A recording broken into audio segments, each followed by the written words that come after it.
زه جذباتیت ته ضرورت نشته جي زما ورور جي لکه دوه سیټونه د ګټلي د دغه سنډاړه ولې لکه هر څه شو دي هغې به ورته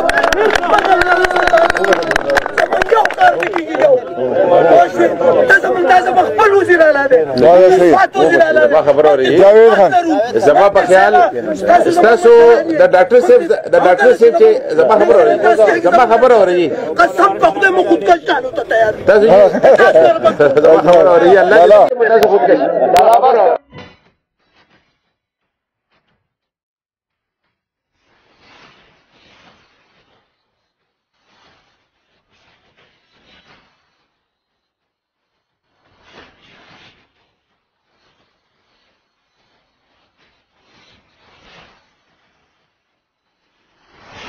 نه دلته کسټم منو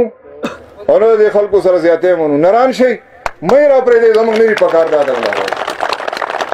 خو د کوره پورې شی راشي د غلا نه دی په کور ورننوځي یو سړی ځان ته بل کي کار تېل یا د دنده پسې کور ته ننوځي وایي دا د غلا شی در کره پروت دی او بیا زه د خپلو نمایندګانو ته کویم چې نمایندګي نه شئ کولی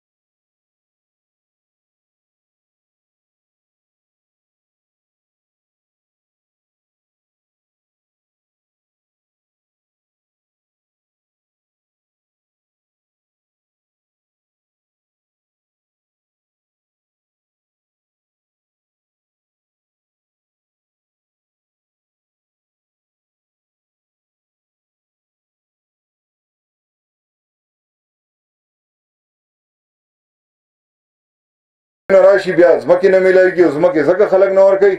چې ریټ چې دی هغه 50 کاله زوړ دی په مارکیټ ریټ باندې کشي وزیر اعلی صاحب پې لګیا دی ما پرون واورېده نو ولې به خلک نه ورکوي ځان پې کاروبار وکړي خو که ته د 1 کروڑ کنال د سړي نه په 15 کالې د یونیورسټۍ دا ځمکه په 10,000 کنال اخیستی شوی دا اوس د منلو خبره او بیا په یونیورسټۍ کې د خلکو چې چا دومره قرباني کړې ده د مردانو صحابین خلک راځي پکې برتی کیږي او د لوکل خلکو پکې کلاس 4 قدر حق نشته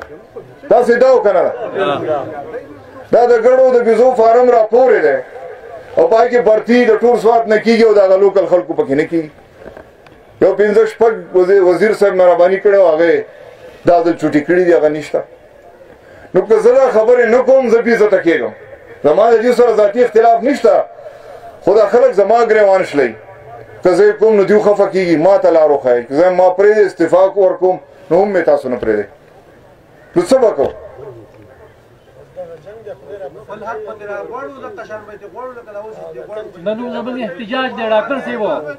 په مدین کې افتتاح وشي اچري هلته وشي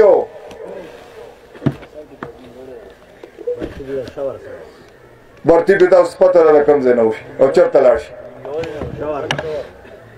دا خو د بنګال سره هم دومره زیاتی نه وشوی لکه دا مونږ سره چې روان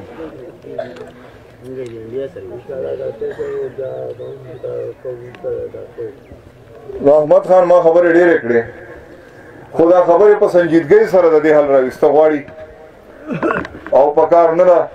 چې مونږ په منځ کې د دشمن خوا یخه شي او زه داسې بدنظمي پیدا شي زه تاسو ته خواست کوم چې دا کم تاثر خلک خورئ چې دوی په منځ کې اختلاف دی زمونږ په منځ کې هېڅ اختلاف نشته دا زما ورور دی نن به دلته نه وناست زما او د محمود خان په منځ کې هېڅ اختلاف نشته زما او د بل وزیر صاحب که د سوات دی او که د پاکستان دی په منځ کې هېڅ اختلاف نشته زما که اختلاف دی نو هغه د دې خپلې علاقې چې چا زه منتخب نماینده کړی یم په نورو علاقو کې کارونه کېږي او دلته خلکو شا کړې ده باوجود د دې چې ووټ دلته دی جنګ دلته دی جلسه او جلوس دلته ده درنه دلته ده نو د هغې حق تلفۍ خلاف به زمانه نه خفه کېږئ که زه خبره کوم او موږ تمه لرو چې انشاءالله تعالی د دې خبرې زر تر زره څه حل راوځي وزیر اعلی صاحب ته زه ستاسو په وساطت باندې یو ځل دعوت مې ورکړی دی راته ډیلی شوی دی چې هغه په خپله هم راشي احمد خان زموږ سره په دې کې مرسته وکړي او ستاسو خبرې واوري، ستاسو سره ملاقات وشي، ستاسو ډېر خواهش دی چې هغه سره وینئ. زموږ نور وزیران صاحبان دي، د هغو نه موږ تمه لرو چې هغه راشي، د علاقې ته هم تشریف راوړي، دلته هم د خلکو سره کینی پاسي، د دې علاقې د خلکو مسلو حل کولو، که هغه په زراعت کې دی او که هغه په مایننګ دی د سوات دي، که هغه د کمیونیکیشن وزیر صاحب دی، دا زموږ دا دوه پلونه د کمې زمانې نه په بد حل پراته دي، دا لوی لوی لړۍ روډ جوړ شو، خو چې دا بنګړي ورته په منځ کې ولاړ دي، دا به څنګه ټرافیک، دا خو لا سیزن نشته. موږ ورته خواست کوو چې فوري طور دا د علمګنج دا پل او دا لاندې د کوړک پل دا فوري طور ریپلیس شي، په دې باندې کار شروع شي. احمد خان دا هم تاسو په نوټس کې راولم چې څومره هم د دې سره متعلقه محکمې دي چې هغې ته ووایي. په اګریکلچر په اریګیشن کې زموږ سکیمونه ولاړ دي، د خوا د خیلې بایپاس روډ ولاړ دی، موږ ته بل بایپاس ضرورت دی، د ټریفک لویه مسله ده. د کټ ګاډو ډېره عجیبه خبره ده. اوس د سمګلینګ دپاره خو 500 ادارې دي، کسټم والا دي، اکسایز والا دي، انټي سمګلینګ نو سکواډونه دي، پولیس ډپارټمنټ دی، په بارډرو باندې زموږ نور پیراملیټري ولاړه ده. څنګه پاوه وایي دا داسې په خفیه طریقو په سامانونو کې او په کانټینرو کې، ما زه دا خو په کانټینر کې لاړ، خو دا په اوښانو باندې چې دا پوره ګاډي را خلاص دي په دې بارډر، دا چې اوښ ته یې دا ګاډی په سر کړی، دا تاسو نه دا هم پټ راځي، دا بیا چې هلته فټ کړي او په دې روډ باندې راځي او په هر پاټک باندې بته ورکوي او صحیح سالم راورسي، د کوټې نه او د بلوچستان نه والا د سواته پورې دا سوات ته دا ګاډي په اسمان په هوا راځي، ته چې بیا دلته ماته یې تا را پرېښودی ولې دی، ته یې هلته ولې نه منع کړې، او ته چې ما ته حکومت مرکزي حکومت چوټ را کړی دی چې دلته کسټم نشته د هره پورې چې دی، ته ما پرېږدې ولې نه چې زه ځان له افغانستان ته یې ولې اړوم چې بیا یې په غلا راولم، ته ما پرېږده چې زه ملکنډ ته نان کسټم پیډ ګاډي په فایل باندې په کراچۍ په پورټ راغواړم او په فایل باندې دلته راځي، دلته به رجسټریشن هم کېږي، دلته به خلک اکسایز هم ورکوي، دلته به ورته نمبر هم میلاویږي، د غلا ګاډي به پکې ختم شي. نو دې غلا له خو وده تاسو ورکوئ او بیا د دې خلکو سره دا واحد روزګار دی چې دا څومره روډونه موږ جوړ کړي، په دې باندې ټرانسپورټ کوي بل څه کوي، نوم خو ستاسو ایمان ونه لید. نه خلک محرومه کوي، بیا کمیشنر صاحب وایي چې نه قبضه کوم به یې نه خو ماتوم به یې، تاسو یې په هغه کې خرڅوئ په پرزه کې، چې روغ نو غل دی او چې پرزه شي نو غل نه دی، دا کوم منطق دی؟ احمد خان مهرباني دې وکړي، ملکنډ ډویژن د مخکې نه ډېر اساس دی، موږ لا داسې نه یو هغه ځای ته رسېدلي چې کوم د دې خیال دی، اوس هم دلته یو بېچیني ده. مهرباني دې وکړي مخکې هم په هغه حالاتو خرابولو کې د دې خلکو لاس نور دې موږ دلته حالات نه خرابوي، که دې سمګلینګ منع کوي په هوا نه راځي، په دې سټر کې په دې روډونو راځي، هلته دې منع کړي،